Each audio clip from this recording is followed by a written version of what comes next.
Hello everyone, my name is Suraj. Welcome to Maloka IAS. आप सबको पता होगा कि इंडियन नेवी में second nuclear submarine INS Arighat को कमीशन किया गया है। तो आइए जानते हैं इस आईएनएस अरिघात को कि इसकी क्या क्या कैपेबिलिटीज हैं। तो मलुका आईएएस आपके लिए लाया है टेस्ट सीरीज 2025 विद मेंटरशिप, जिसमें टोटल 64 टेस्ट है। फर्स्ट 34 टेस्ट प्रीलिम्स के हैं और 30 आपको मेंस में मिलेंगे और 15,000 प्लस एमसीक्यूज यहाँ पे अवेलेबल हैं, जो आपको सेल्फ प्रैक्टिस बिफोर टेस्ट जो है आप यहाँ से कर सकते हो। बहुत ही रीजनेबल प्राइसेस पे आपको ये टेस्ट सीरीज अवेलेबल है, आप इसका फायदा उठा सकते हो। राइट। तो आईएनएस अरिघात जो कि एक न्यूक्लियर पावर्ड सबमरीन है, इंडिजीनियसली डेवलप्ड इसको किया गया है। तो इसको अभी आर्मी इंडियन नेवी के अंदर कमीशन किया गया। तो ये जो हमारी न्यूक्लियर सबमरीन है, ये बेसिकली काम करती है एक न्यूक्लियर रिएक्टर पे। पहले जो सबमरीन्स काम करती थी वो डीजल इंजन पे काम करती थी। तो डीजल में बेसिकली उसको चलाया जाता था, जिससे एग्जॉस्ट की प्रॉब्लम होती थी। तो उस एग्जॉस्ट को छोड़ने के लिए बार बार सबमरीन को सरफेस पे आना पड़ता था, और सरफेस पे आकर के जब भी बार बाहर वो एग्जॉस्ट छोड़ती थी, फिर दोबारा से वो पानी के अंदर जाती थी। ज्यादातर सबमरीन्स क्या होती है, ये सर्विलांस का काम करती है, कुछ अटैक का भी काम करती है। या फिर अगर देखोगे आप इंडियन ओशन के अंदर जो चाइनीज प्रेजेंस बहुत ज्यादा हो रही है, तो उसमें ज्यादातर सबमरीन्स पानी के अंदर रह करके जो इंपॉर्टेंट सी लेन्स हैं या हमारे जो एरिया के अंदर हमारे इंपॉर्टेंट इंटरेस्ट हैं, उनको पूरा वो चेक रखती रहती है कि उसमें कोई और कोई दिक्कत क्रिएट तो नहीं कर रहा।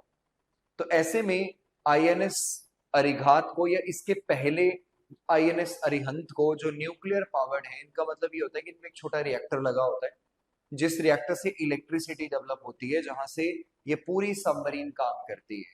तो आपको पता होगा न्यूक्लियर एनर्जी एक कंटिन्यूस एनर्जी है, उसमें एक बार फ्यूल डाल दिया तो वो लगातार काम करता रहेगा, उसमें कोई एग्जॉस्ट जैसी कोई प्रॉब्लम नहीं होती। तो एक बार सबमरीन पानी के अंदर चली गई तो काफी लंबे टाइम तक सबमरीन पानी के अंदर काम कर सकती है, जिससे उसके डिटेक्शन के चांसेस कम होते हैं और सबमरीन और ज्यादा जो है वो नुकसान कर सकती है दुश्मन का। राइट। तो चलिए देखते हैं इसके बारे में। तो इंडक्शन हुआ है इसका आईएनएस अरिघात का। अरिघात का मतलब होता है डिस्ट्रॉयर ऑफ एनिमीज। राइट। तो ये second nuclear powered ballistic missile submarine है।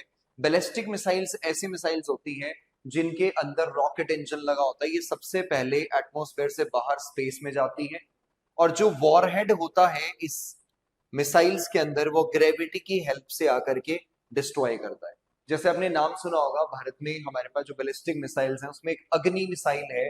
तो अग्नि एक बैलिस्टिक मिसाइल है, अग्नि 1, अग्नि 2, अग्नि 3, अग्नि 4, अग्नि 5, जिनकी अलग अलग रेंज और कैपेबिलिटीज है। तो वैसे ही हमारे पास इस सबमरीन के अंदर भी क्या लगा होगा, बैलिस्टिक मिसाइल्स लगी होंगी। राइट।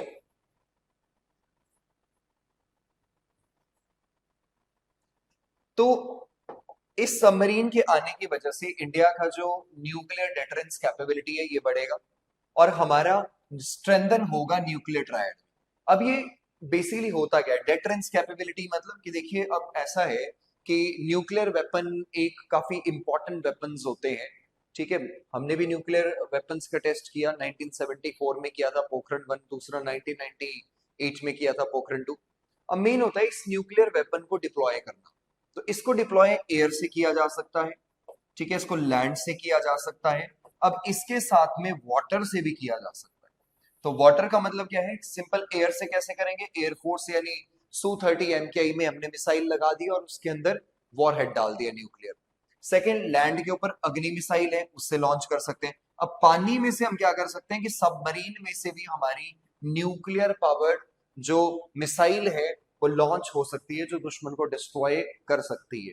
तो इससे हमारा जो न्यूक्लियर ट्रायड है ये पूरी तरह से कंप्लीट हुआ है। पहले भी हमारे पास आईएनएस अरिहंत है, उससे भी है, लेकिन अभी ये और ज्यादा स्ट्रेंथन होता जा रहा है, बढ़ता जा रहा है।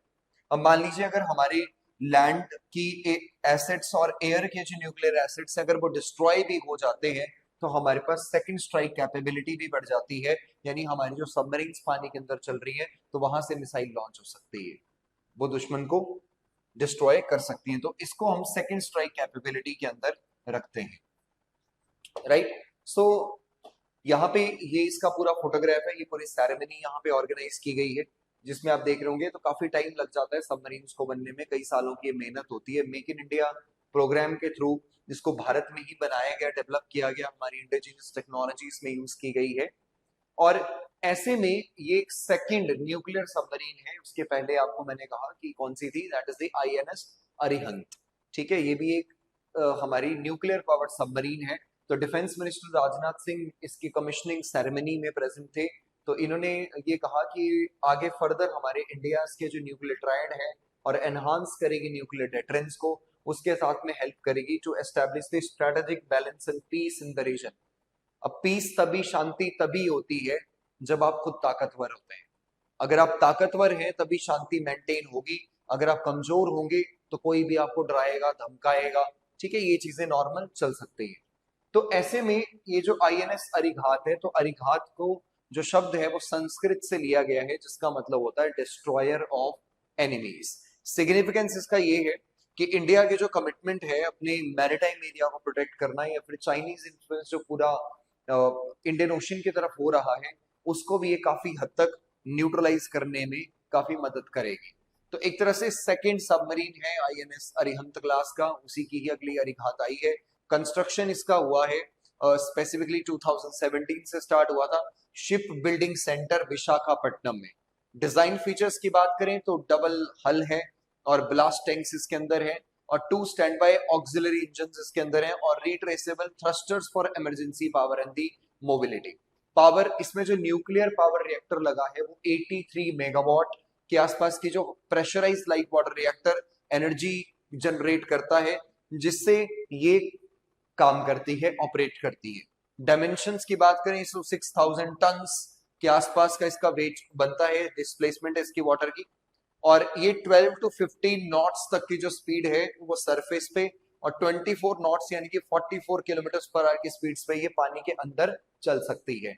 इसके साथ में आर्मामेंट्स अगर देखा जाए तो इसमें सबमरीन लॉन्च बैलिस्टिक मिसाइल्स हैं, और ये सबमरीन लॉन्च बैलिस्टिक मिसाइल्स की रेंज देखें तो 3500 किलोमीटर्स की है। ये बहुत ज्यादा रेंज है। और स्पेसिफिकली इसमें K-15 जैसे सागरिका है, ठीक है, या K-12 और K-15 जैसी जो मिसाइल्स हैं उनको यहाँ पे लगाया गया है। और ये मिसाइल्स क्या हैं, ये अपने साथ न्यूक्लियर वॉरहेड को भी ले जा सकती है। ठीक है, कैपेबिलिटीज अरिहंत क्लास का ही साइज है, लेंथ भी वैसी है, डिस्प्लेसमेंट भी ऑलमोस्ट वैसा है, और K-15 मिसाइल्स इनमें डाली जा सकते हैं। तो यहाँ पे आप देख रहे होंगे ये यहाँ पे कुछ सेक्शंस होते हैं, जिन सेक्शंस के अंदर क्या होता है कि वो मिसाइल्स रखी होती है, और इसके साथ में सबमरीन्स में टॉर्पीडोज भी होते हैं। तो टॉर्पीडोज एनिमी शिप्स को अटैक करने के लिए, उनको डिस्ट्रॉय करने के लिए रखे होते हैं। तो वो टॉर्पीडोज ऐसी ट्यूब्स होते हैं, उनके अंदर वो मिसाइल्स होती हैं। और बाकी यहाँ पे जो ये साइलोज हैं इनके अंदर स्पेसिफिकली पूरी सबमरीन लॉन्च बैलिस्टिक मिसाइल्स हैं, राइट। तो ऐसे में आईएनएस अरिघात जो है ये इंडिया का ही अरिहंत क्लास का सबमरीन का प्लान था जिसको डेवलप किया गया। और इसके साथ में कुछ और भी इसमें अगली जो थर्ड सबमरीन है दैट इज द आईएनएस अरिधमान, अरिधमान जो कि अभी कमीशनड होगी, नेक्स्ट ईयर तक इसको कमीशन कर दिया जाएगा। तो ऐसे में अगली जो है, ठीक है, वो हमारे पास S4 होगी, दैट इज सब जो हम कोशिश कर रहे हैं सबमरीन जो कि न्यूक्लियर बेसिकली बनाने की, राइट। तो अब यहाँ पे जो अगली होगी इसमें क्या है कि 2 लार्ज वेसल्स हैं, ठीक है, विद 8 मिसाइल ट्यूब्स। तो मिसाइल ट्यूब्स अब क्या हो जाएंगी, 8 हो जाएंगी यहाँ पे, जिनको यूज किया जाएगा, ज्यादा कैपेबिलिटी होगी उसकी। अब इंडिया ये डेवलप करने के बाद एक छोटे ग्रुप के अंदर, एक एलीट क्लब के अंदर शामिल हो गया है, जिसके अंदर अगर आप देखें यूनाइटेड स्टेट्स के पास ऐसी सबमरीन्स है, Russia, United kingdom, France, China, India, तो ये पूरे इस क्लब के पार्ट है। तब इंडिया भी कुछ ऐसी कंट्रीज में है जिनके पास न्यूक्लियर ट्रायड कंप्लीट है, ठीक है, और ये सेकंड स्ट्राइक कैपेबिलिटी भी देता है। लैंड, एयर, अंडर वाटर हम कहीं से भी न्यूक्लियर वेपन्स को लॉन्च कर सकते हैं, और ये कैपेबिलिटी हम बना चुके हैं। ऐसी कैपेबिलिटी अभी यूएस, रशिया, चाइना, फ्रांस के पास है, ठीक है, और हम भी उसमें शामिल हो चुके हैं। अब इसमें अगर नेवल पावर अगर देखा जाए तो इस आईएनएस अरिघात के शामिल होने से हमारी जो न्यूक्लियर पावर सबमरीन है ये पूरे इंडो पैसिफिक रीजन तक हम जा सकते हैं। हमारा पूरा रेंज यहाँ तक है। तो यहाँ होने वाले जो भी हमारे ट्रेड इंटरेस्ट हैं, हमारे नेशनल सिक्योरिटी कंसर्न्स हैं, उन कंसर्न्स को ध्यान में रख करके, ठीक है, काफी सिग्निफिकेंटली ये हमें रखेंगे। ठीक है, चाइना को हम टैकल कर सकते हैं, और एक तरह से जो अनलॉफुल क्लेम्स हैं चाइना के या अनलॉफुल एक्टिविटीज हैं उन पे भी चेक रखा जा सकता है। कई तरह के जो मिशंस हैं वो इससे हम कंप्लीट कर सकते हैं, इससे चलाए जा सकते हैं।